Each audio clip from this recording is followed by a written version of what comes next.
So you go online, you're on Zillow, and you see this beautiful home that you love, and you're just in the market, you haven't purchased a home ever before, and you want to kind of figure out how much your monthly payment is. So you're going to scroll all the way down on here on Zillow, and I'm going to teach you how to calculate your mortgage payment correctly here. So you scroll all the way down, and it's got this monthly cost calculator for how much your mortgage payment would be, and you're like, oh, $3,000. It's not too terrible for $430,000. Well, it's not telling the full story because you want to click on this principal and interest, and it's actually pre-populating with 20% down. So with 20% down, yes, your payment could be right around this $3,000 per month. But let's say you only want to do 5% down.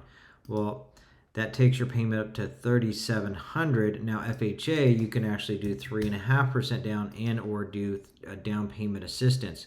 Down payment assistance loan is about 7.5% right now, and so that puts your payment right at $3,700. The other thing is it added here mortgage insurance as well. That this $3,700 does include that mortgage insurance now, and so you want to make sure that's included. Here's your property taxes, and that's going to be pretty accurate.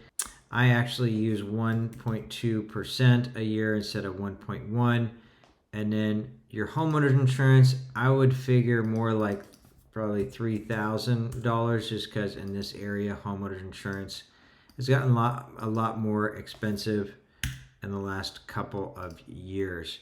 Now that we have that, we can see that, okay, your mortgage payment really is going to be about $3,900. So just off the bat, when you look at Zillow's payment estimator, it's not going to be accurate. You have to actually put in some extra details. And if you want any extra details, or you can always call me and I'll tell you exactly where that monthly mortgage payment is based on any properties that you're looking for.